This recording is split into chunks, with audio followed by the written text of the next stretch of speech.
Virtual Racing School was developed to provide support to the next generation of sim racers.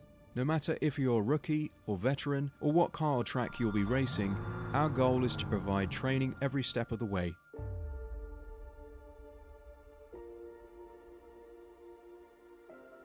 We found that iRacing can be quite difficult without proper training. There needed to be a way to prepare for on-track racing. With VRS, you can literally learn from the best sim racers in the world, including 4-time NASCAR iRacing World Champion Ray Alfala. And Ray Alfala is a 4-time champion of the NASCAR Peak Antifreeze iRacing Series. 3-time iRacing Grand Prix World Champion Martin Kroenke. Martin Kroenke becomes a 3-time world champion. Rallycross World Champion Mitchell de Jong. Mitchell de Jong is now champion for the iRacing Rallycross World Championship Series. And many other top sim racers. Data packs include everything you need to start learning. Our World Championship coaches create the data packs by setting a hot lap or a series of fast laps for you to compare, analyze, and replicate. Data packs also include a tutorial where the coach points out techniques they use to hit the fast lap. This gives you access to the latest driving techniques and setups before you even hit the track. Sign up for a free account and download the VRS telemetry logger. With this application running seamlessly in the background, your laps automatically start syncing to the VRS website. From there, you can analyze and compare 2 laps of your choice, whether it's your data, the coaches, or your teammates. VRS will automatically target improvement opportunities so you can get up to speed even faster. VRS also makes it easy for you to request and schedule one-on-one or group coaching sessions. These sessions can range from 30 to 90 minutes, and you can select the car, track, and setup combination of your choice. Visit virtualracingschool.com today to sign up and get started.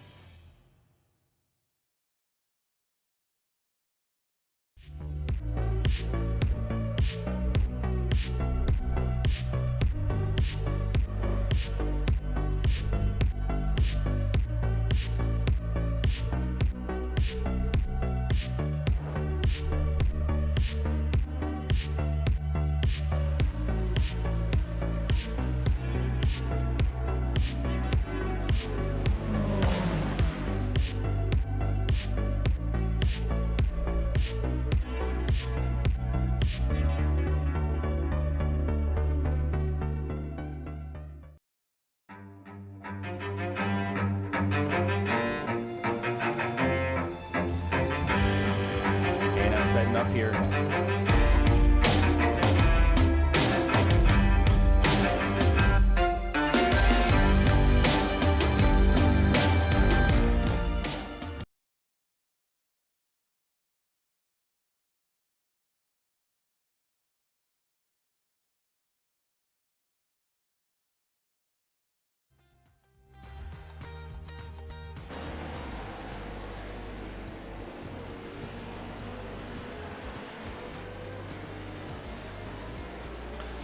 Hello and welcome to the XSLR Championship. And for this week, round 5, it's all change in the series. We take on the Pro 4 trucks at the opening round of this section of the league. Come to you live from Sonoma here on Apex Racing TV. With much promise over Dirt Series.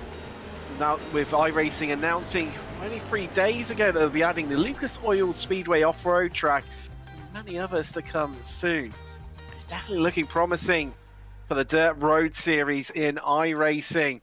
Sonoma is transformed since the late 80s from a sleepy road course with basic facilities into one of the busiest motorsport facilities in the USA, if not the world. However, today it'll be the rally course track that we will be seeing all the action happen on. I'm Tim Cox and I'm joined in the commentary booth and also on production tonight by the infamous Jonathan Grabowski. Jonathan, welcome. What can I say? Pro 4 trucks, what an absolute beast these things are. So much power, but well, for myself, being mostly a road driver, used for the asphalt, quite understeery, quite a bit of a handful to take on board. Good morning, good afternoon, good evening, wherever you are. Tim, so happy to be with you here. I'm really thrilled. These trucks are so much fun to drive. They are super exciting. They are so thrilling. It's really wild, and a great job to the series from going from one extreme to another. We went from the 87 NASCARs, which are a handful to drive, on pavement, to these Pro 4 trucks where we throw them on asphalt, we throw them on dirt, high horsepower, and we're going to see some bumping and banging, some pure hard driving for sure. And of course, the jump always makes these, the series a little bit special and something a bit more interesting. It's right before the start-finish straight. And also, if right by where you can take the Joker lap, which is catch me out a little bit when I was having a bit of a hootle round this track, where it's just before the last turn. So we're right on board with Cable right now. You'll see it just coming up on your right-hand side. There's the Joker section. Of course, the others will have to take one of those during the section. Here we go across the infamous jump. And then we head across the start-finish line of the format for tonight. Drivers just currently in qualifying at the moment. They've got 2 lone qualifying laps before we then head out into heats, which are 10 laps long. We've got a consolidation final, which is 15 laps, and then rounding out the evening with a 20-lap feature race. Of course, as we mentioned, we'll have to take the Joker lap, just one of those per each of the rounds. And I think it's definitely going to be interesting to see how those drivers use those and how things play out for them.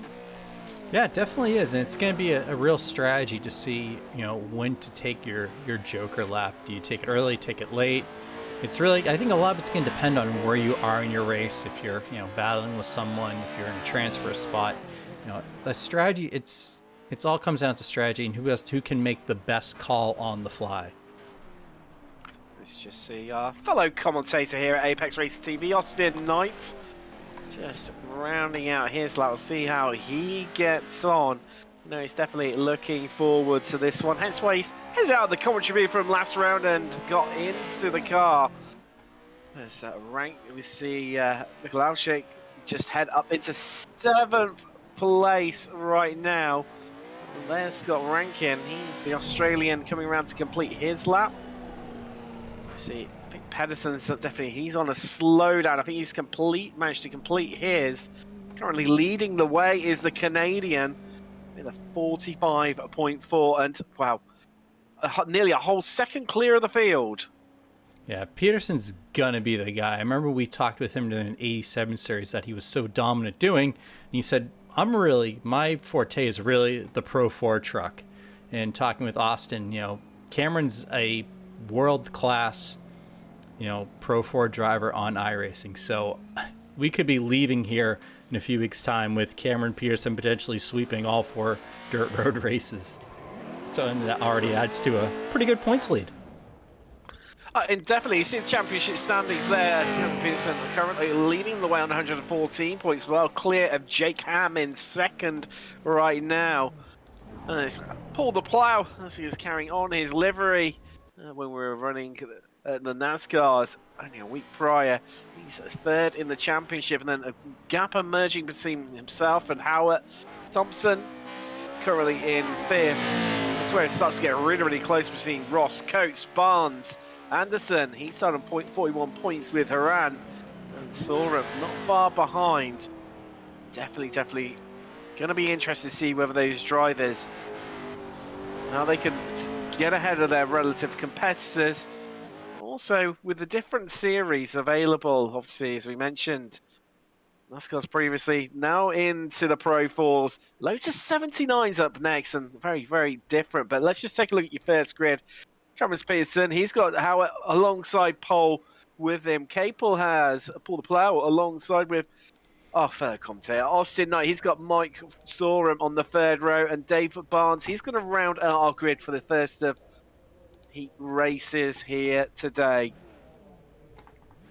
Yeah, you can definitely tell there's a lot of drivers here who aren't, Pro 4 experts. If you look at iRatings, Cameron Peterson's off the charts, 7,800 iRating, and then you have a lot of other drivers here who are in the 14, 13, a couple guys in the 2s. So And it's going to be really interesting to see who kind of, finds their way over the next few weeks in these Pro 4 trucks. It definitely is. When just saying, with so many different disciplines available in this championship, it's interesting to see where drivers come along with the championship. But here we go. Let's get racing for Heat 1 of the evening, the XSLR Championship in Capel. A great start from him round the outside. Peterson, they're going to go 3 wide out of turn 2, now streaking down. But there's a bit of bumping between the 18 and the 37 there. Just about getting through, but Peterson, he's come out on top across the jump, and he's heading off into turn 1 official as they head across the start-finish line, out in the lead. Yeah, Cameron Peterson, this was kind of what we expected to see from him. He's so good with these Pro 4 trucks, so it's going to be who can kind of learn from him and follow his tail a little bit. See Howard right on the tail of Paul the Plough there, just in front of him, trying to find his way past. They head out onto the tarmac section now for the first time. Bit of a tricky section here, a bit sensitive through the hairpin. So they all hook up behind one another, and we see just in the background there, I saw him taking his Joker lap as they head across the jump. Tonight, after what was initially a good start, just falling through the order a little bit into 6th place at the moment, although getting really elbows deep in with Mike Sorum there, banging doors numerous times, and they just almost glued to one another there, Jonathan. Yeah, Austin really racing him hard. Austin was really fast in practice. He was really excited, looking forward to the race, to see what, and let's see what he can do. See if he can transfer. We'll be semi-rooting for Austin, I guess you could say. We all have a love-hate relationship here at Apex. That we do indeed, and you see Soren right up on his tail right now. See Barnes is drifting out wide in the background there. Pedersen still leading, but what a lead he has got. Nearly a second clear of the field. Alan Capel just chasing him down, trying to stay on the rear end of Pedersen's truck right now. And these guys are really opening up a bit of a lead now. Jimmy Howard, who's currently occupying 3rd place. Yeah, Peterson last time with the fastest lap so far, 45.81. So he's definitely moving. Howard's currently in the 3rd spot. Definitely making progress. Is Howard. He's currently capable, electing to take his Joker lap there. Still remaining in 2nd place. You can see the difference in time they create. Just dropping off the back of Peterson by around about 2 seconds. However, Peterson does have to take his. We've got 7 here to go in Heat 1. Just mentioned Peterson lifts away from Capel. Howard, Paul the Plough is in 4th, Knight 5th, Sorum 6th, and Barnes still in 7th place at the moment, and definitely some gaps starting to emerge. Currently Capel, Knight and Sorum, only drivers so far to have taken their Joker lap.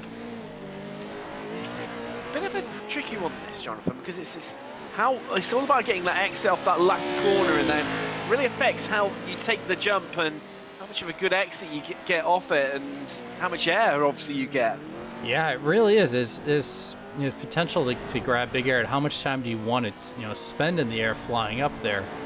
And this last little corner right here, as we watch Capel come up to, is a little tricky. You watch him riding on board right here. This part, when I was practicing earlier, this is a little intimidating right here because you expect to be a lot faster, and that right-hander comes up pretty quickly. It does indeed. It's myself, I found it quite tricky. The transition between the least dirt and then out onto the pavement, where the car all of a sudden just grips massively, and you can gain and lose a lot of time through that section. Just see Capel still holding in there in 2nd place, maintaining that gap to Peterson, who's still yet to take his Joker lap. As we see Knight really making good progress now, catching up on the 38 ahead of him. Really, actually, and the CSA Knight has taken his Joker lap already. Expect to make him him to make up at least one place here. Yeah, Mikolasek, who's in front, hasn't taken his Joker lap, so Jimmy Howard hasn't either. The only person in front of them is Capel so far that's taken his Joker lap. I'd imagine with the gap that Howard has got to these guys, around about 5.6 seconds, you should be okay to take that Joker lap and then come back in again. Just see our leader right now, the Canadian Peterson. He's got 4 to go. Dominating here, as we saw we're running the NASCAR 87 cars. Continuing that fine vein of form into what he was saying is probably his strongest car within the series. Which is really scary to think about because he was so good in the 87 car, and this is something completely different. You know, and kudos to the series organizers. They picked 4 cars that, you know, people probably aren't driving a lot of, between the 87, the Pro 4, the 79, and the Dirt Midget. These, I guess you could say, aren't the most popular cars in iRacing. So really clever of them to, you know, pick these 4 cars to really see who's the best overall. Definitely. I mean, I'm really looking forward to the Lotus 79 later in the series. Absolutely blinding car, full of mechanical grip. Couldn't get much more chalk and cheese from us. We're currently racing into this night right up on to the back of the 38 now. Really closing in and making progress. Applying the pressure there. Looking really, really aggressive right now. Head out onto the pavement section. Pushing him along. Yeah, Austin's really hustling that truck right now. You know, I talked to him earlier. He was feeling really good about it. He has really put the pedal to the metal right on the back bumper of Mikolasek right here. He's looking to make a move. Trying to find a way right round the outside is Knight. And can he get the move done? Just looking now, potentially to cut back under, but he's just lost all his momentum there. Takes all the look at this. More, but he's just getting a massive slingshot off the corner there. And yeah, Knight is. You feel like he's being held up now, Jonathan, don't you? Oh, he definitely is. He's trying to get by. His truck is really firing well off of those corners. Oh! Contact! Just about Mikolasek just gets away with it there, just able to sell the car. As Knight forces the move there, sends it up the inside, and finally finds his way up into 4th position. Yeah, look at our time. Mikolasek hasn't taken his Joker yet. And Austin's saying, dude, you haven't taken your Joker yet. I've taken my Joker. Let me by, please. Well, and that's what really had to force the issue for Knight as well, where Mikolasek just unable to get to that Joker lap where Knight had got the track completely blocked off. But you see Pedersen, he's run out your victor here with an absolute dominant, convincing win. Capel, he's going to bring his truck home in 2nd place. Howard just see him on the left-hand side of the screen there in the background, coming through to taking his Joker lap. He's going to take the last of the podium positions in Heat 1. But Knight really, the tiny screen's really losing out there. And actually, he's lost the place that he just gained. Yeah. We'll see if we can find out exactly what happened to Austin Knight. It caused him to drop that place, but jumped away from after him really forcing the issue there and squeezing his way through. A bit of a tricky one, but let's head into Heat 2 with your grid. It's Clog. He is on pole with Brown and Ham. Then Rankin, man from down under, he's in 4th place. Di Piero, Benavides and Irwin are going to round out your 7-car grid in Heat 2 of the evening. We get ready to go racing once more, and we are away. And a blinding start from Clog, getting the jump on absolutely everyone, but really losing out. Look at him! Oh, they're banging Franken! It's all happening here in Heat 2. Hold on to it, Scott. As everyone heads across the jump, and all big contact between Brown and Rankin there. Brown coming off the worst, and Rankin able to stay in contact with those lead 2 of Clog and Ham right now. Ham, Rankin, and Brown. with a Pier 4 brawl right off the start right there. A lot of argy-bargy going on. The gloves were fully off. It seemed like a more mundane and a sedate affair in Heat 1. However, Heat 2, it's really come alive, and the drivers forcing their way through. I'll tell you what, Tyler Brown, considering he didn't get the best start, and you know, you have argy-bargy and door rubbing with Rankin, he's closed right up onto the back of them.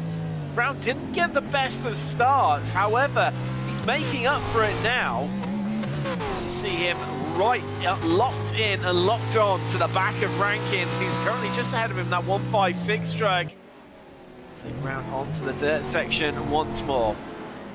Yeah, these trucks fly down that straight, you know, faster than you think. You know, you can definitely bond, and then you have to slam on the brakes, get into that right turn, and then get onto the dirt. Just see, it's like what we saw in exactly the same in the last round between Knight and Paul the Plough, as Rankin and Brown tussle it out, but Ham currently unable to quite keep in touch with Clog. This time around, he was around about a second quicker, so I think that's Rankin heading to take his Joker lap. There he is, just emerging.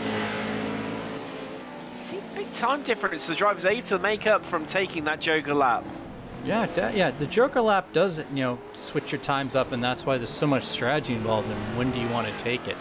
You know, look at our leader here, Josh Clog. He's one of the faster guys in these Pro 4 trucks. You know, we talked about Cameron Peterson, his iRating. Josh Clog is a 5.6K guy, so expect him to be someone that could contend for the win here.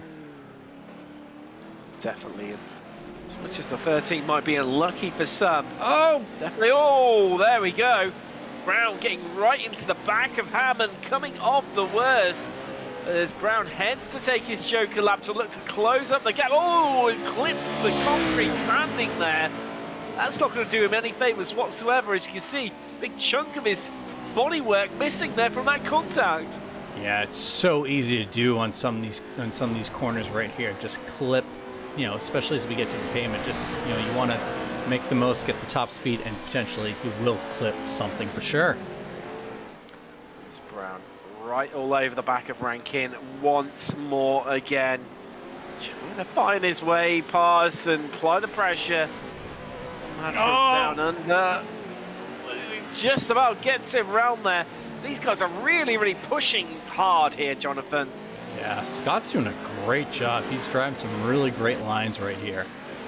You know, we know Scott from various Apex racing things here, and he is a very capable driver.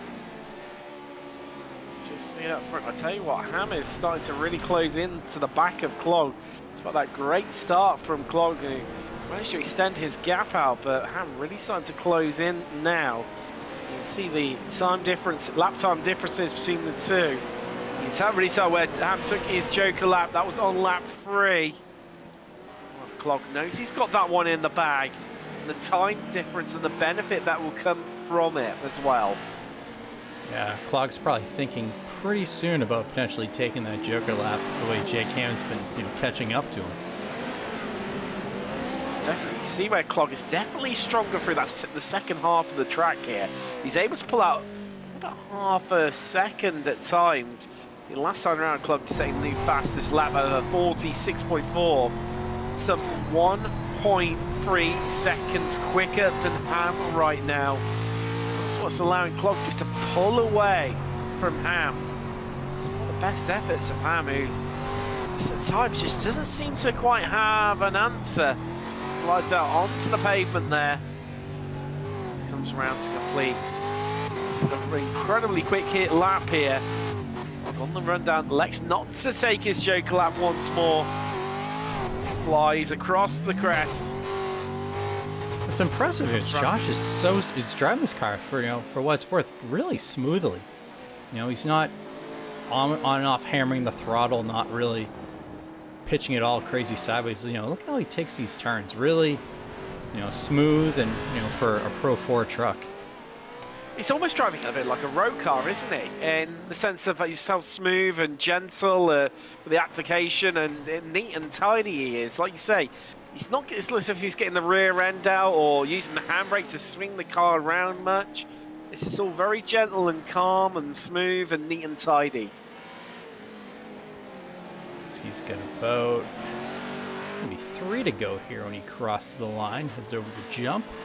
And our field's kind of spread out a little bit here with Ham in second, Scott Rankin in third, Tyler Brown in fourth. Clogs, that's another new fastest lap, a 46 dead.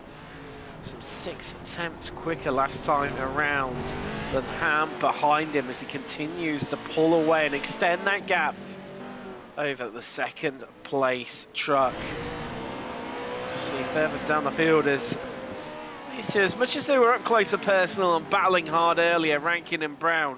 Rankin's just been able to get a bit of air and a bit of distance between Brown right now. Yeah, Tyler's truck has been through the wars for sure as he's missing some bodywork, as you can see. You know, he's probably touched a few walls elsewhere here and there and a few other trucks. Of course, Brown, he didn't get the best of starts, really seemed to sort of be caught napping off the start line and got absolutely enveloped by everyone around him. Didn't get lucky from the argy-bargy that happened down at turn 1. However, if he hadn't have had that awful start, I do wonder where Tyler Brown would be right now. I imagine he'd be up with Clog and Ham battling with those two. Yeah, he would definitely be battling Jake Ham for sure. You see Clog come round. Will he take his Joker lap this round? He's got 2 to go. No, Alexa heading around the full course again once more. This time he set a new fastest lap. The first driver to get into the 45s. Let's see what he does this time. Marginally slower, some 0.05 of a second slower, but Jake Ham, he's on a flyer. That's the new fastest lap of anyone for him. 45.7, really making progress as the fuel is burning off here in Heat 2. And just looking at, tell you what, Rankin and Brown are getting really close together once more in that battle for third place. It's Brown, you can see him just behind. I'll tell you what, Di Piero isn't far behind either. He's really closed up on these two. Yeah, Scott hasn't been able to get away from Tyler. He's been able to, get Tyler's not on his bumper. Actually, speaking of that. Oh, Brown having a good lunge there. Unable to make the move stick. He's back out of it. Just needs to be a little bit careful now as we've got one lap to go. Yep. I was going to say, watch out for Di Piero right there because he was getting close, but Tyler Brown was about to take off Scott Rankin's bumper as I was talking about that. Definitely, and we'll bring you up with there with your classified results there. It was absolutely another more, after all the excitement and chaos early on, it then pretty much calmed down with Clog running out the winner. Ham, he finished in second. Rankin picked up third. Brown unable to, despite that lunge at the last bit, comes home fourth. Di Piero, fifth. Benavides, and Erwin rounding out your field. Let's head into the Consolation, where we are off once more. The action coming here, thick and fast in the XSLR Championship. And Coates and Ross, everyone comes together. And oh my God. Oh, the big incident. Oh, no. Carrying on once more. And he's got that's Tyler Coates, who was on his roof. He's got going once more again to head across the jump. This is going to carry on into this turn 1 official to come across the start-finish line. Bobby Ross on that inside line. Schenkler heading force around the outside, trying to take him out, carry all the momentum. Look at this. Ross, and he's going to get it done, surely. But Ross is fighting back hard, but Darling, he's Sargent pushing Ross along there. It's fascinating stuff between everyone battling out, but here comes the Brit. James Kerr, he's getting a piece of the action as well. As they're 2 by 2, as they head back out onto the tarmac once more. Oh, this is the best race I think we've seen so far. By look at Ross! And he's gone! It's Bobby Ross! Onto his roof, flips the car, luckily flicks back round, and he's joined by the other car that was sent flying down at turn 1. It's Tyler Coates. Taking a look at Bobby Ross right there. Oh no! Schwenkler getting pushed out. What happened? Here's where it all kicked off. Oh, so that had been a net code, I think, there. Yeah, Possibly, for sure. that sent him flying. Ross coming off in the walls there, but it's all happening still out front as Schrinkler versus Darling. Darling trying to get some speed on that inside line and just trying to find his way past Schrinkler, unable to do so. They come past, nobody electing to take the Joker lap. Schrinkler keeps holding the lead for now, but just look at how close the field is. So they head across the jump. Schrinkler leads from Darling. The Brit, James Kerr, he's third.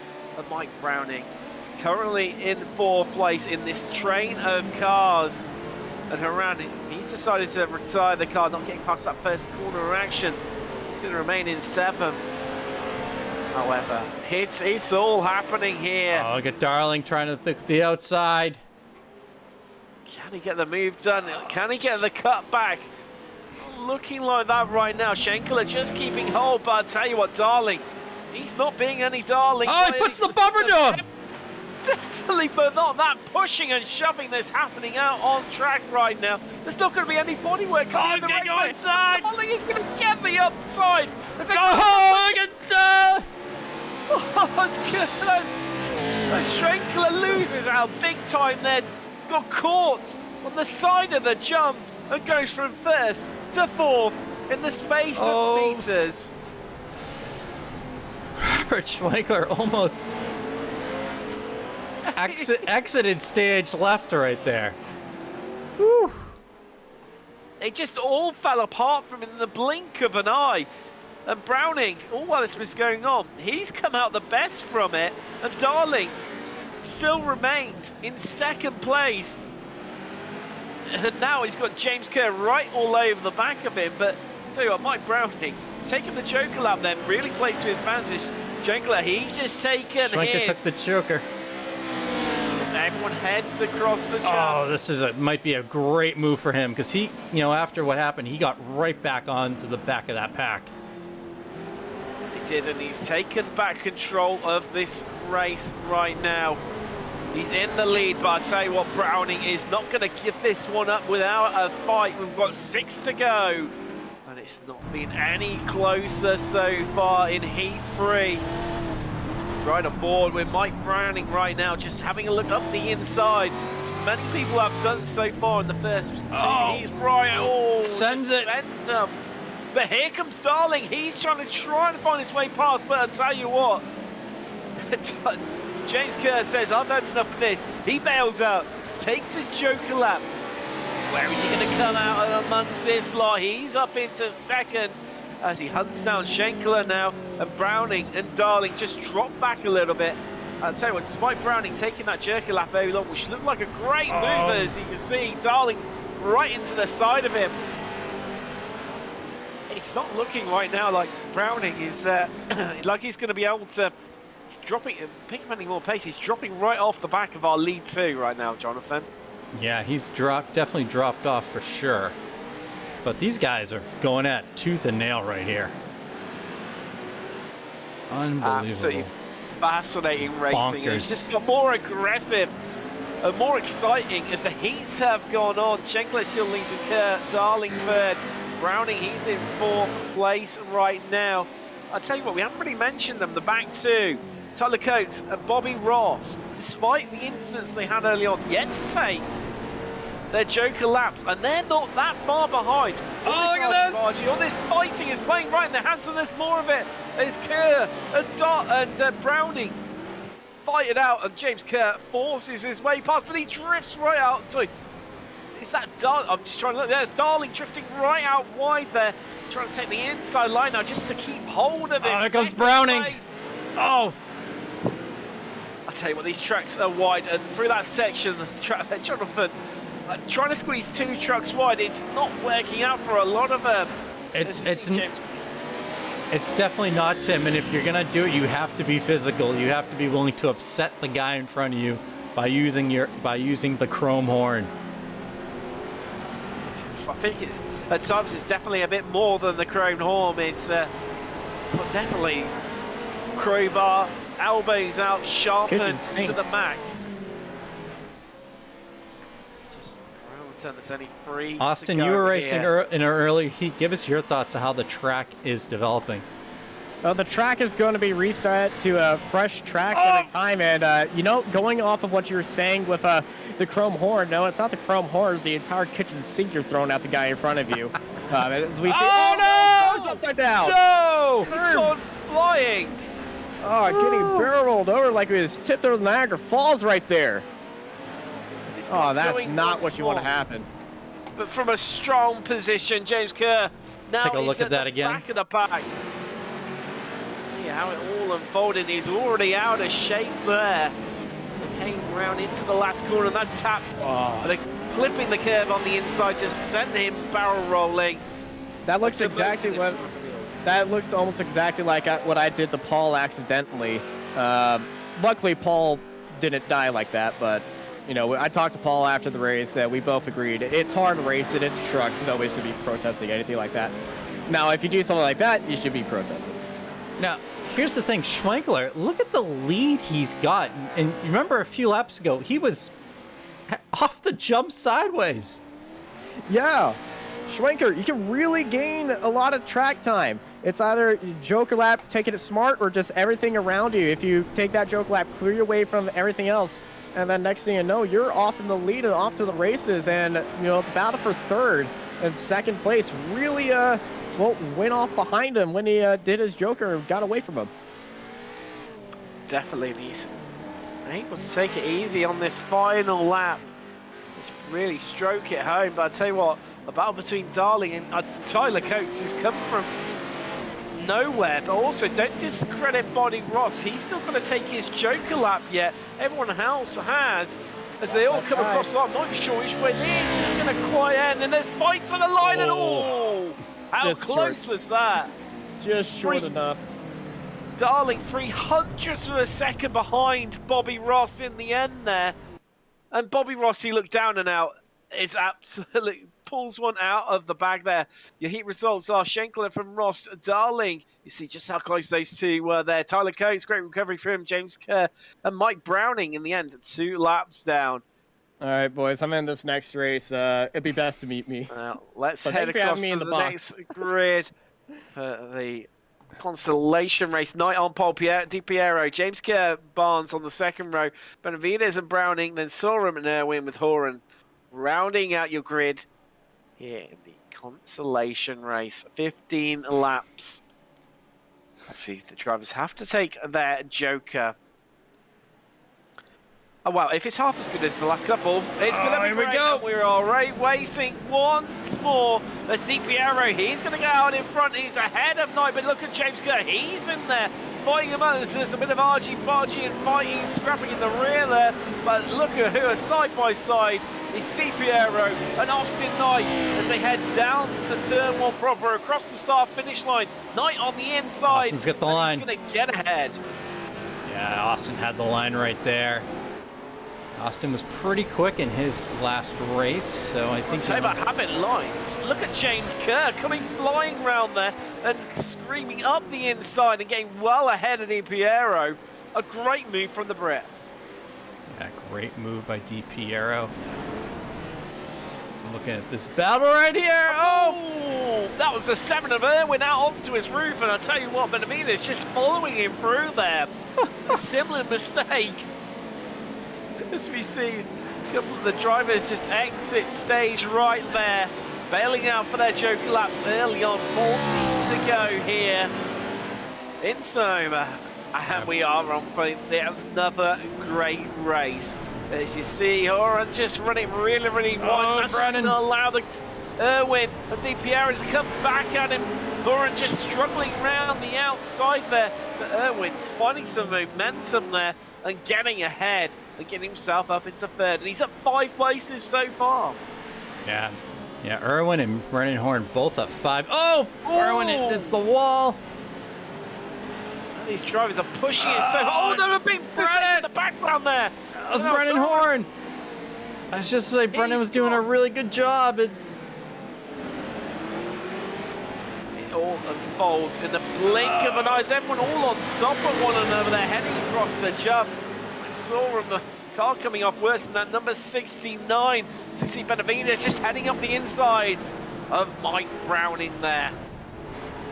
Well, I'll tell you what, Browning losing out big time there, because Sorum just says, when there was a big gap, thank you very much, I'll open that door and I'll have that, and moves himself up a place. And well, he's having another go here, is Mike Sorum. He looked to do that, and then Browning just nicks back past him again. Yeah, these guys are going back and forth, back and forth, back and forth for sure, Tim. Oh, indeed, and Browning just pushing it a bit too hard there, way out wide. But Knight still leads from James Kerr.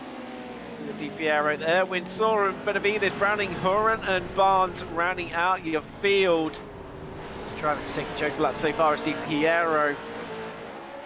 However, my money's just keeping an eye on Kevin Irwin right now. Yet to take his Joker lap, occupying that 4th place. Yeah, know how much of a great exit you can get off of that Joker lap as well. Yeah, Irwin's been really fast. He's up 4 spots from where he started. So, you know, and as you just mentioned, Tim, that Joker lap is going to be crucial for him to make up a ton of time. As we've had a spot for a lead there, as Kerr and Knight have just been battling it out up front. These two, I'll tell you what, they're going to be fighting it out all the way to the finish, trading similar sort of lap times. We know Kerr's got pace. We saw it in the previous heat. Oh, Austin was... Nice. Right on it there, almost out onto that little bit of banking there, you know, crest of the hill. Austin wants it back. Makes a lunge to the inside, fakes it. And then let's just sit behind Kerr, taking the lot. He gets a run. Here we go. He's going to surely get him now up the inside. Oh, slide jump! And Kerr fights back, bangs doors to try and put him off position, heading across the jump. And Kerr could be in trouble here because here comes DiPiero. Is he going to nick up the inside? Yes, he is, and he gets ahead. James Kerr's there too if these guys start fighting. I'll tell you what, Kerr's just nicked it back. He loves that late apex, and DiPiero loses another place. Erwin, as he sweeps inside and finally gets up into that 3rd position. Oh my God, great driving by these guys right here. This has been a heck of a battle between Kevin Irwin and Jerry DiPiero. The great news is we've still got 10 laps. And speaking of battles, here. James Kerr's all over the back of him. He's pushing him along in the corner entry because he just outside. Oh, look at the background there, banging doors across the jump with Erwin and DiPiero properly tussling it out. And look who's just behind them. It's Mike Sorum. He's closed the gap up. And what was a 2-way fight over 3rd place is now going to become a 3-way epic battle as Sorum just sees the door open there, snatches not just a foot inside the whole truck, and heads him up into 4th place. And what can he do on DiPiero now? Can he find a way past him and get ahead clearly like Erwin hasn't been able to? I'll tell you what, he's having a good go. That much tighter line, and he's got the move done so cleanly and easily, where Erwin's been struggling. Yeah, Irwin's been up and down, back and forth, really. And, you know, Storm's kind of come to the front right now. Great drive, late race drive by him. It is indeed, as you see, just in the background, that Erwin just getting past DiPiero. These teams constantly switching places. Oh, see Kerr off. Has he got damage? Suspension damage. He seems to be running really slow and all over the track. He looks okay. Did he just run it in a bit too deep or something? But I'll tell you what, this has gifted it to Austin Knight out in front. Got 3-second advantage of Mike Sorum in that 2nd place, and you have to wonder, well, those two were banging doors and tussling like mad, whether something's happened between the pair of them.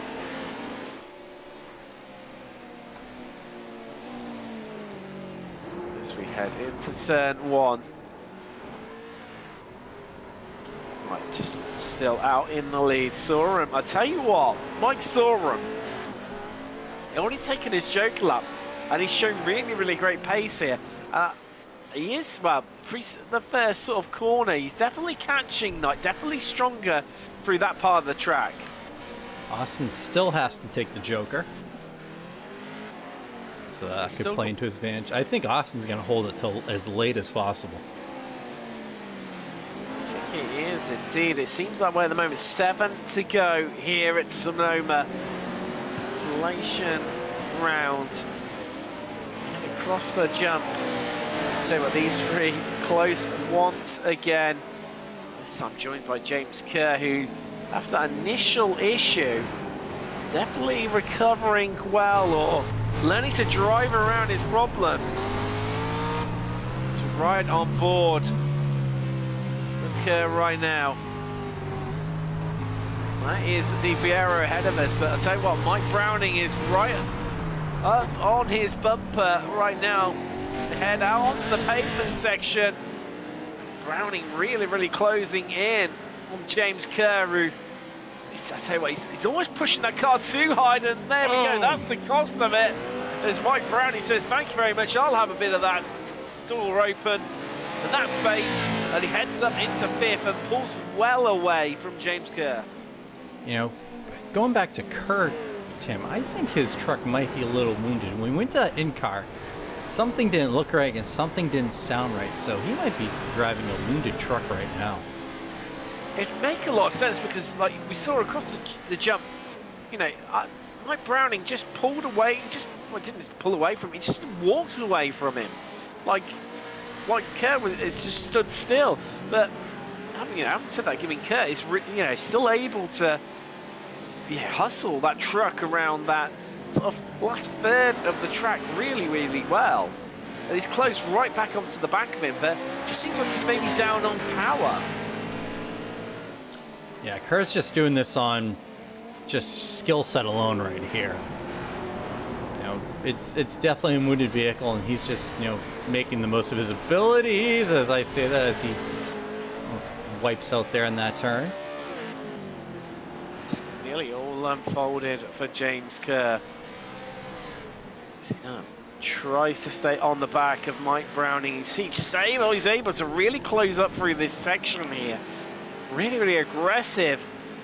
Gets right on to the rear end of Mike Browning. Of course, these two yet to take their Joker laps.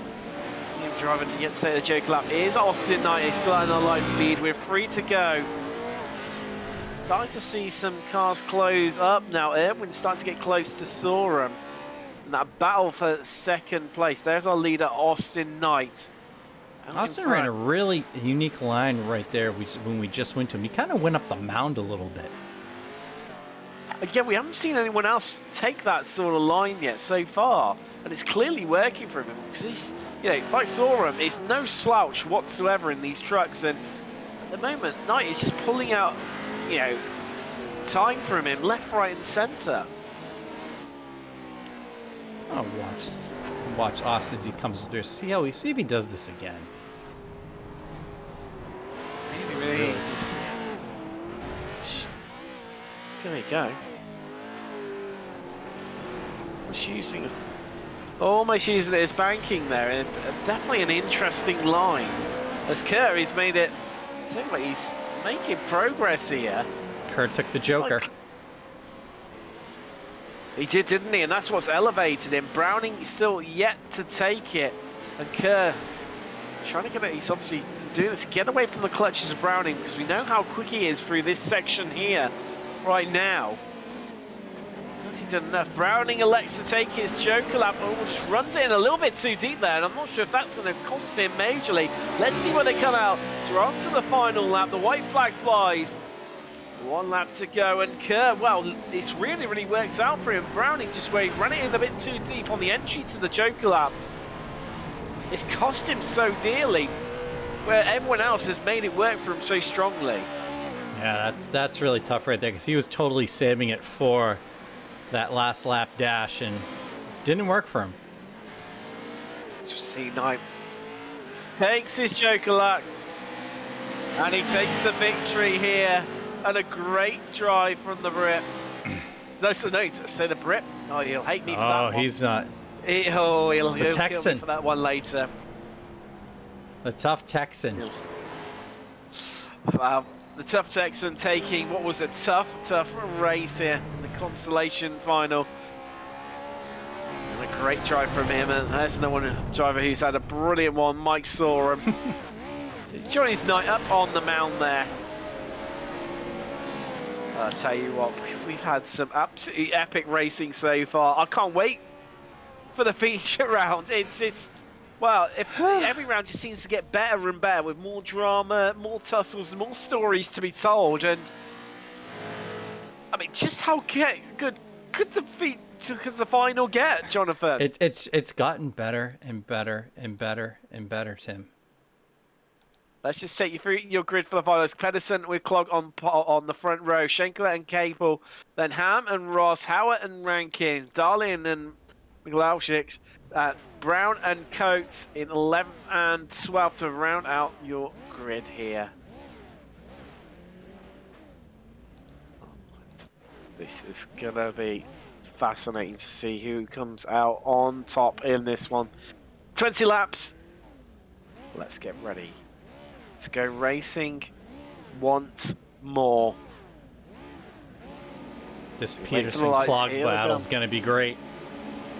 I can't wait for it as the lights are out and we are racing, and everyone making a great start there. But Clogs looks like, oh, the bump from behind there, and everyone getting compressed in the middle. Oh, they're got the elbows out massively. There's a big accident right in the back there. Oh, so many drivers.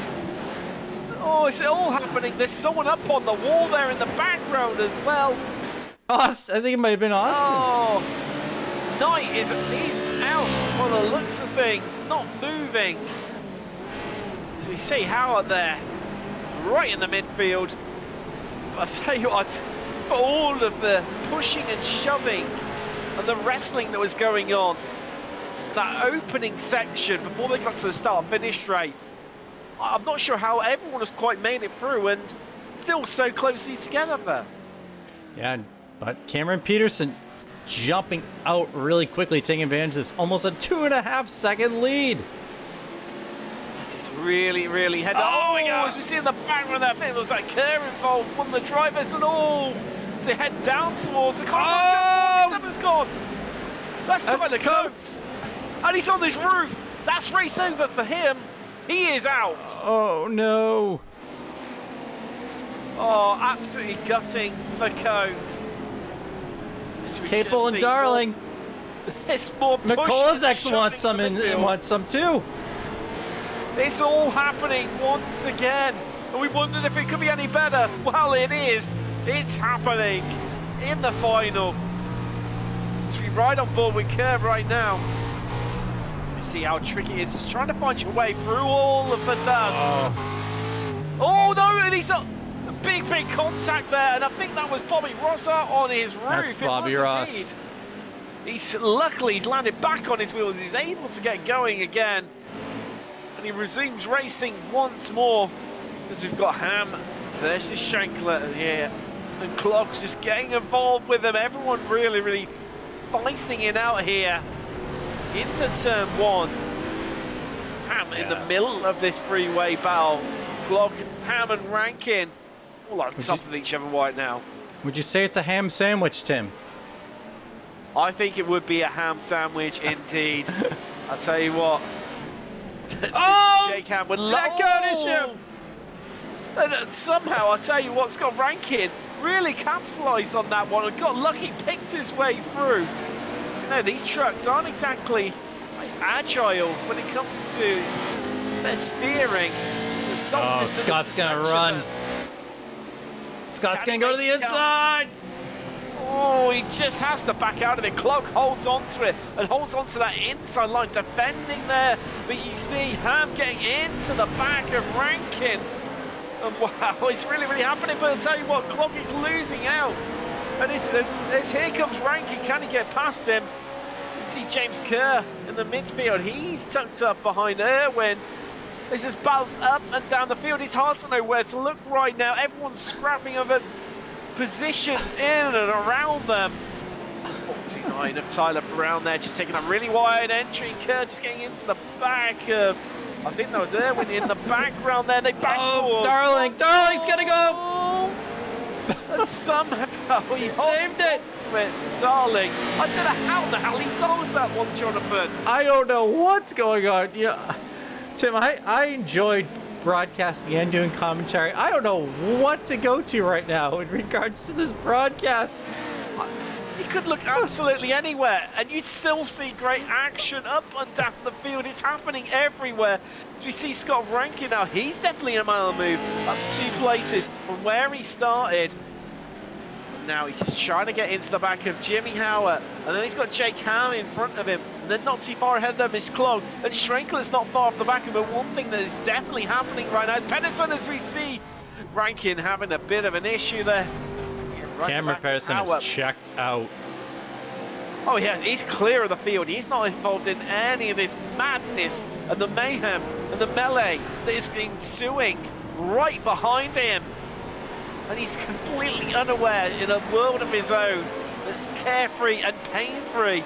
Unlike these guys who, wow, the gloves, they were never on to even come off between these guys. If there were gloves, they're coal miners' gloves, Tim, that's for darn sure. These guys are battling. See, Rankin just clipping them in the inside wall there, but no, he gets away with it. As Brown, I think, heads out for his Joker lap there. Oh no, sorry, it was Cable. Sorry. Checked out. Cable's taking the Joker. Brown's taking the Joker, and Josh Clog is taking the Joker. See, Lachlan Cable now. Fellow countryman Scott Rankin right behind him. As we see Darling just getting a move there up the inside. That's got himself up into 9th place. Yeah, went past Mikolasek right there. Plowed past the Polish plow. And that will put Darling into the 9th spot. It's back to where he started. All this is going on. The fastest lap of the race, Cameron Pedersen, 43.8. But in contrast, the next closest lap to him, closest fastest lap, is a 44.7 by Jake Ham, who is currently in 4th place. Last time around, Pedersen was a full 1.1 seconds quicker than Robert Schrenkler, who's currently in 2nd. I mean, what can we say? It's happening here. Brown just losing out of place there nearly. There's Capel coming through. And Darling's going to take it too. Absolutely spectacular stuff as Darling just slots up the inside of the table. He's not settled with one place, getting right instantly into the back of Capel. So he comes onto the brakes, touches him. Capel just holds on to it. And they head across the jump. And what can Capel do? Is he going to defend on that inside line? Yes, he is. Blocking off any move from Darling. Darling was almost looking himself to go sniffing on the inside line. But he needs to be careful because look, Tyler Brown is right behind him. All over him. He's pushing and shoving into the back, and it's cost him dearly where he lost all the momentum. And Paul, the plow, heads through. Well, currently, he's the man on the move. He's up a place from where he started into 9th. Yeah, Tyler got a little too close right there. You know, you want to be close behind someone, but, you know, there's definitely a situation where he was potentially too close. And as you said, Tim, lost all his momentum, which is so critical in these trucks. This thing's starting to just settle down a little now. Let's face it, not massively. It's just got even more frantic. Nearly a half race distance, 11 to go here at Sonoma. Round 5 of the XSLR Championship. It's the first round of the Pro 4 trucks. We saw action, we saw drama in the 87 NASCARs, but I think we probably had more action and drama here in the trucks. Mikolasek making the move on Darling. Irwin right behind. It's hard to know where it's going to go. It's just literally people constantly swapping places. As you see Darling there. Let's get the move done, but this has allowed Irwin to come right onto the back of him in that number 7 truck. I'll tell you what, Bobby Ross, he's staying in tow as well, wanting a piece of this action. Bobby's had a pretty good recovery drive. Yes, he looked down and out early on, but I'll tell you what, he's closed right up onto the back of these guys as we see Irwin just getting ahead there of Darling. But, oh, Darling instantly, as he was just trying to get some drive off the corner, come into contact with Bobby Ross there.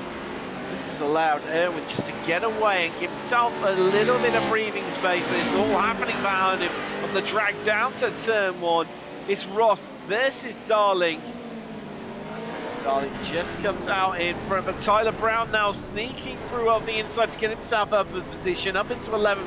But Bobby Ross finds himself demoted down to 12. Oh, what a run he's got right here. Tyler Brown, he had a really good run right there on Jaden Darling. And having that inside line to that turn is so critical. You get higher on the brakes, get on the inside line, and then get the turn and take off, because it's really, really tough to make to even try to make a decent attempt at the outside pass. Oh, Brown's in trouble. There's Kerr just heading out for his Joker lap. We get that one done. We've got 8 to go here in Sonoma. The new fastest lap yet again from Cameron Pedersen, a 42.86. This extends that gap out even further, but this is where it gets tricky for him, because he's coming onto the back of everyone. And he's going to have to lap them, and how compliant they're going to be as Schenkler heading out to his Joker lap. Yep. Runs it in a bit too deep there, if anything, Yeah, Jonathan. looks like he might have an issue. Let's take a look here. I think you're right, Tim. I think he might have overcooked it. He was pushing really, really hard on the... Now, did he get a shove from... No, he didn't. He just locks up and overcooks it on the entry. He still remained in second, but not got the bigger of... You know, as big advantage as what he would have hoped for over Jake Ham, who's currently in that 3rd position in the 85 truck. You know, I was going to say our top 3 guys have pretty clean trucks, and then you look at Jake Ham's truck, and that has definitely been through the wars. It has indeed. There's a... I'm sure if there's a panel on it that is actually straight in the original form. However, Clark just behind him. It's definitely, these trucks in a far, far more healthier state. You see in the background there, Howard versus Rankin. Howard just still remaining in front for now. What can Rankin do? Getting a good run off the corner, but it's not going to be good enough. Let's just sit behind for the moment. Come hard onto the brakes and head out onto the pavement once more. I tell you what, Scott Rankin is it, as if you clocked it there, Jonathan. His logo is him in a box full of cats. Well, I think this is race before he described it. It's just about as mad as a box full of cats, to be fair. Is that an English colloquialism, or you just came up with that yes. one? Yeah, no, it is. It's also you can have a, well, us Brits can apply it to pretty much everything as we do, but yes. Yeah, box full of frogs, that's probably the more commonly known one. But I'll tell you what, as we see Kurt, he's right onto the back of Brown right now once more. Sue scrapping it out over 11th place. Kurt currently up 3 places, not in 10th with them. Brown is still where he qualified and started the race from, in that 11th place. Biggest mover so far, actually, interestingly, is Kevin Irwin. He's up 6 places in 8th for Steve Schenkler. After taking his Joker lap, Ham has really, really closed into the back of him. And when Ham takes his Joker lap, he's going to come out in front of Schenkler, definitely. Yeah, all he really needs to do right here is just kind of stick to the back of Schwenkler. And then when the time comes to take that Joker lap, you know, he's pretty easy peasy. Or so it should be. Well, it takes for him to lock up and run a bit too deep. We've seen a few drivers. There he goes. And he's done it to perfection. Look at that. And he's going to get the big slingshot. As he heads down and look, he's out in front of Schenkler. And he's clear. A great, great Joker lap there from Jake Ham. Perfectly done. Well executed Joker lap there by Jake Ham. And that's going to push Schwenkler back into the 3rd spot. It is, and Schenkler needs to be careful because Clog's going to be right behind him as we see Rankin. It's the back of Clog, and look, there is Schenkler running it in a bit too deep there, and a nudge from behind as they all concertina up. Like someone getting a bit slow and over-braking on the motorway. These guys now all over the back, and Schenkler runs into it too deep and locks it once again, and he bangs he did the jump. Gets away with it just about. Doesn't lose the control of the shot, but Clog's going to get ahead. Oh, as he slushed Rankin. And then this all happened. How did he save it? I have no idea how he got this. Oh!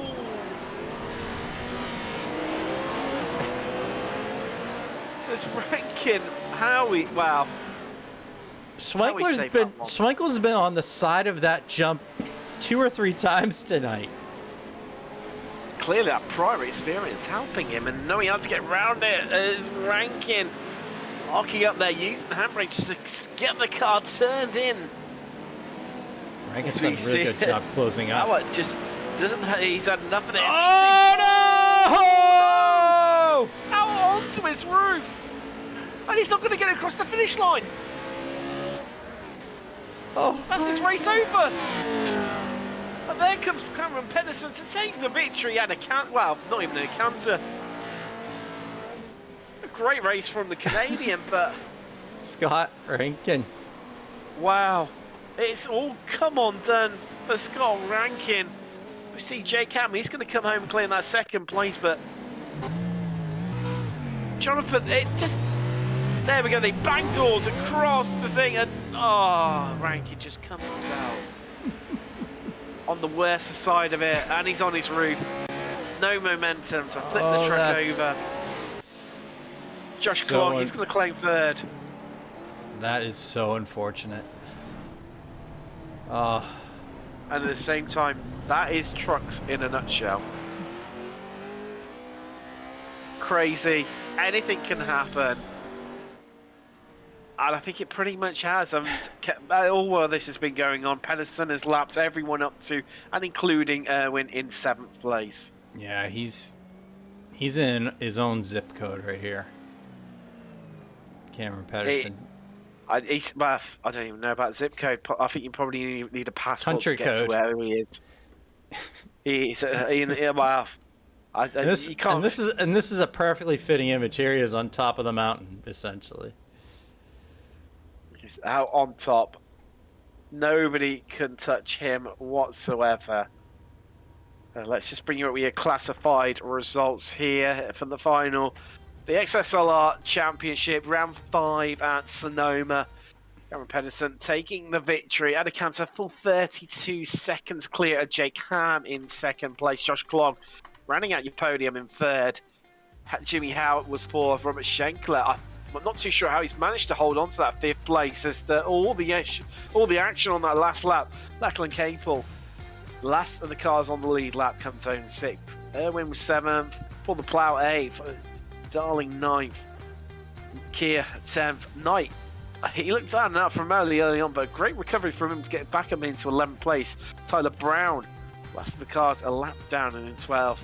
And 2 laps down, Scott Rankin didn't finish the race. He ended up on his roof, and that was race over for him. Tyler Coates 14th.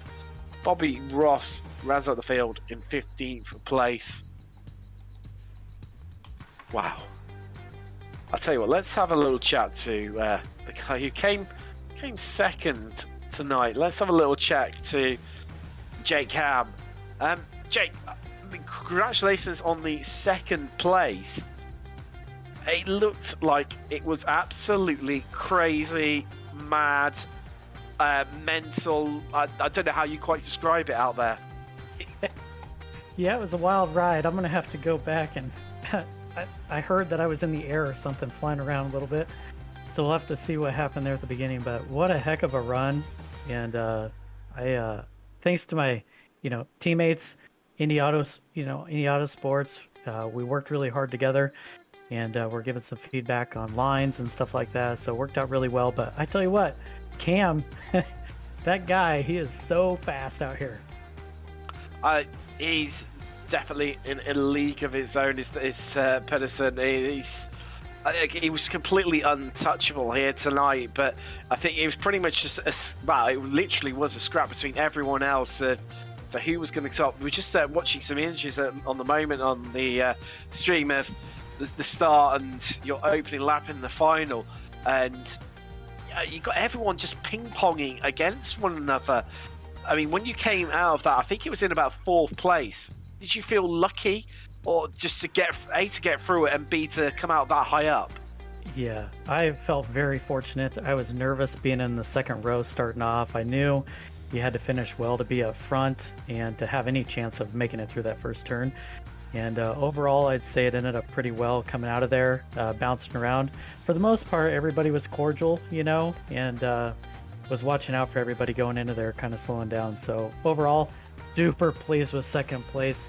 Couldn't ask for more.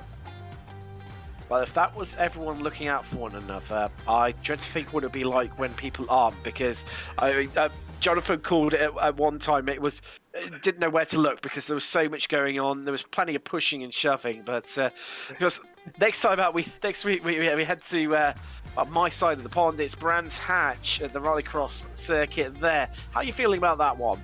I'm even more nervous, but we'll play some more ping pong and see where everything shakes up.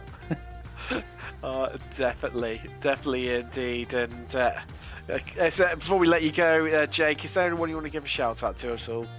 Yeah, huge shout out to, of course, the XSLR, getting us set up. Love the league.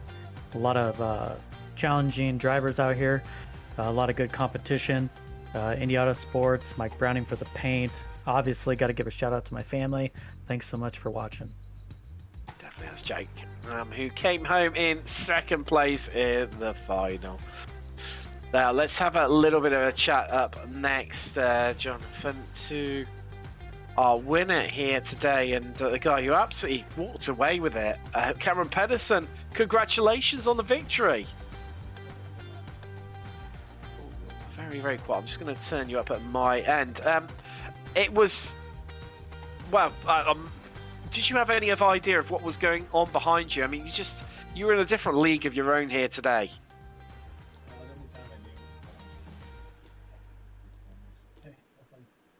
Cam, I think we're having a hard time hearing you, my friend.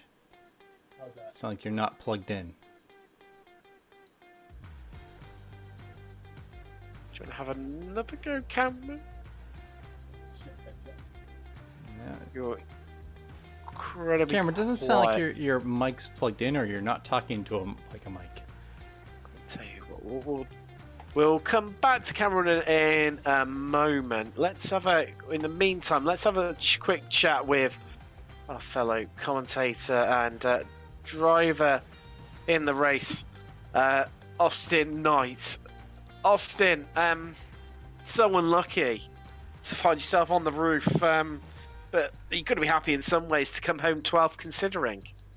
Yeah, at the start of the race, everyone's going for that gap, and, I don't blame people for going for the gap. It's just, you gotta, there's no runoff. This ain't an F1 track, and unfortunately, the guy who ran in there hit another dude, ping-ponged it to me, and I went barrel rolling and trying to do a lazy Susan, but I didn't give up. I finished 12th, which is actually higher than I gridded, so I'll take that.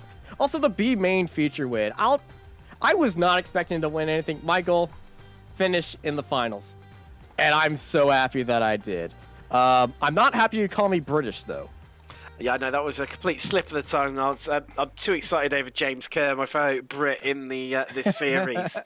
That's what that's about. And, well, good day, Governor. I guess I don't know what you say over there. It's Governor. Governor. But I'll get you to try and say Worcestershire in a minute. That'll have you on. But yeah, no, nothing like that. But anyway, yeah, of course, victory during, as you said, the consolidation, the B main race just before the final. Only one was going through, so I had to win that. You did indeed, and well, after initial, battling so early on, it then became quite a bit of more of an easier affair in those last stages for you. Yeah, both of us, we had engine damage. We were going really hard. He bumped into me, put me into the wall. I gave me engine damage. I repaid the favor, gave him engine damage. I didn't mean to, I didn't know I had edge of damage. Next thing I know, Mike is over behind me, and I'm like, oh, I have to try. And I had to get creative with my lines to maximize my car's power because she won't turn. And she just didn't go. But yeah, the car was absolutely fun, and I had a great time out there. And hey, let's bring on next week. Oh, definitely, of course. Brands Hatch, looking forward to that. Yeah, I'm looking forward to that. I'm looking forward to the metal jumps. Hashtag iRacing brings stadium super trucks. Hashtag please. Hashtag soon. Maybe. Please. I'll pay you. Well, we are getting some new road courses. Yeah, and also there's potentially this saying as well in the pipeline for some more tracks as well. So, hey, you never know. You never know indeed. You never know indeed, and I'm so happy that the off-road trucks are getting more of a look at. The series is always fun to drive. I drive these trucks not as much as I want to, but these things are so fun to drive. I know I'm going on long, so I'll just do my shout-outs right now. Thanks to everybody at my team at Lead Paw Racing. They're screaming at me, hey, we need help with Daytona 24, and I'm just like trying to tell them, I can't do it right now. I got this thing, but now it's on to there. Hope everybody at Lead Paw Racing is having a good time. Shout out to Racing Pride and Poria Customs, our shirt supplier, and my sponsors over at Artesia Builds. Go to Artesia Builds for the best custom PCs out there. Use code Pravda_210 for up to $200 off at artesianbuilds.com. There we go. And I believe Cam is waiting with you. So it is. After that, there's the lovely plugs from yourself. Thank you very much. Well, let's have another go. We'll try and speak to our victor for tonight, Cam Pedersen. Cam, the question is, can we hear you a bit more louder this time? Check 1, 2. Yes, there he is. That's better. Yeah, as we were sort of saying beforehand, what worked out to be a very comfortable and easy victory for you in the end. Did it feel that way inside the truck? It definitely did after the first lap. The first corner is always hectic, it seems, especially these big trucks, such a small track. Not everybody runs these trucks, so there's a bit of an experience involved, maybe in the back of the pack. But yeah, I was just keeping my eye in the mirror on the first corner, and then side by side going into the second corner, and then it just single filed out from there, luckily, and just kind of ran my lines, and luckily was able to run away from the group. I mean, we were saying about it on the stream at the time, obviously. I'm guessing you weren't fully aware of the mayhem and the melee that was happening behind you. Obviously, you came through to lap so many of the field, and it was a bit worrying when you were going to come through to us that what was going to quite happen. See, as though we could see all the battling that was happening behind you. I mean, were you ever concerned about that at all? Not ever concerned about what's going on behind me unless someone's about to dive bomb me. Other than that, I'm looking forward to what's going on ahead. So. I knew I was kind of probably running into lap traffic because it gets so hectic. Someone's going to get a truck that's limping or that's just a little bit off pace because, their truck's just mangled and they just simply can't go quicker. So I just kind of used the Joker to my advantage, lapping some trucks, just getting them out of my way without, having to drive around them, just using the Joker to my advantage. But yeah, it was all about that first lap. After that, I didn't really think about much, just ran my lines. Now, obviously, as we spoke to other drivers who head to Brands Hatch next week, but we've seen, obviously, great performance from you in the NASCAR 87 cars, and obviously the trucks you were saying, one of your stronger disciplines within this championship, if not your strongest. Is there anything that Cameron Pedersen isn't good at within this series? I mean, Lotus 79's up next, maybe. Is that going to be one of your weaker ones, or we expect to see more great performance from you in those as well? Oh, it's really hard to say. I'm not sure what the other drivers in the field are like with those cars. Time will tell. The Pro 4s are mainly the only thing I drive. So, as well as the Pro 2s and Pro 2 lights for that matter. But when I step into the 87s, I didn't know what was going to happen and just learned as much as I could. Just watch what the fast guys were doing, and then just took it from there. I plan to do the same thing with the Lotus 79s. I've never run a race in them before. I've done a couple laps. I really enjoyed it. I thought it was really fun. It's going to be some really good racing, I think. But at the end of the day, I'm just looking to learn from it, become better, and if I get a win, then that's a plus. Definitely. Before we let you go, is there anyone you want to give a shout out to at all? Absolutely. You, Tim, and Jonathan on Apex Racing TV, as well as Austin. I know he was in here before. Shout out to you guys. XSLR Racing, all the title sponsors. Esports crew, all the guys putting in laps. We're doing the Daytona 24 Hours race this coming Friday, I believe, Friday night. And looking forward to that. That'll be the first time I'll be doing that. General Tires on the truck today. They're title sponsor for this year. So shout out to them. Fistful of bourbon. Winners get whiskey, as we like to say. Next Level Racing, Stant Racing Fabrication, Frigid Industries, Dirtfish, GSP XTB Axles, Gibbs Performance Exhaust, Cronus, and everyone watching at home. I know I got some hometown crew out there. My buddy Frazier, I know he's watching. Shout out to him. Family, my brother, father at No Auto Records, Mom Connie, and everyone else. Thank you. There we go. Congratulations on the win. That's Cameron Pedersen, our winner here today at Sonoma. Thank you very much. I'll tell you what, just before we close up, a few messages to say about the sponsors for this series. First one is Dangerous. Dangerous is a top 3D visualization firm specializing in high quality 3D product CAD, package rendering services, and photorealistic product visuals. They specialize in automotive subjects and have extensive industrial and consumer product design experience. Let them help you visualize, promote, and communicate your designs. Visit them at Dangerous, that's DANGERUSS.net. Next up, we've got Nexus Fab, and Nexus Fabrication specializing in metal fabrication and manufacturing for commercial, residential, and custom projects, as well as signing, furniture, and metal repair work. Visit them at nexusfab.com. And then next we've got is the Chet Dinarek, Crohn's and Colitis Foundation. They're a non-profit, volunteer-funded organization dedicated to finding cures for Crohn's disease and ulcerative colitis, and improving the quality of life of children and adults affected by these diseases. You can visit them by heading to Crohn'sColitisFoundation.org. And then we've got Shears Salon, located in Grand Forks, North Dakota. Shears Salon, trust your peers and come for cheers. You can find them on Facebook at Samantha, that's Shears Salon. And finally, we've got Viper Esports. Viper Esports is a sports and entertainment organization based out of Greenville, North Carolina, focused on providing professional athletes and content creators from around the world to compete at the highest possible level.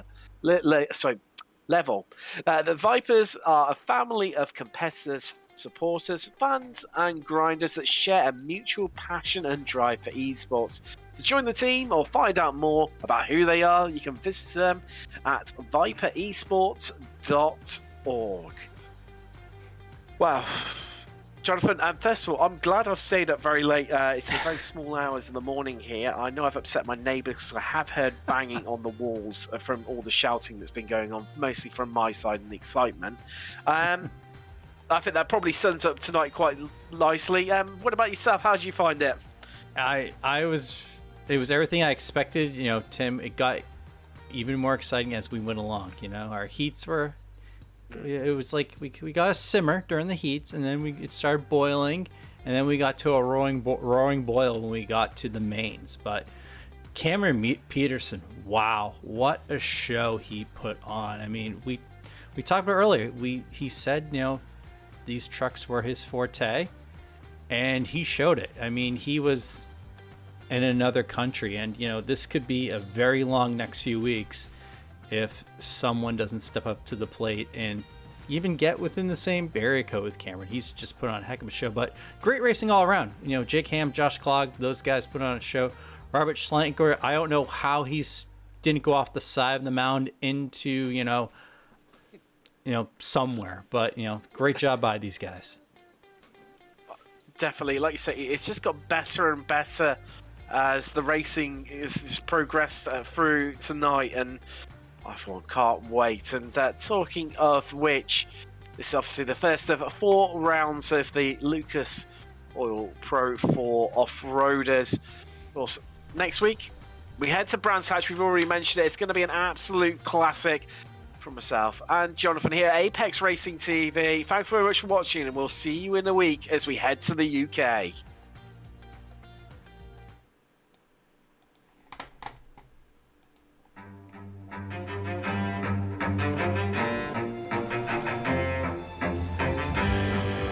Yeah, setting up here.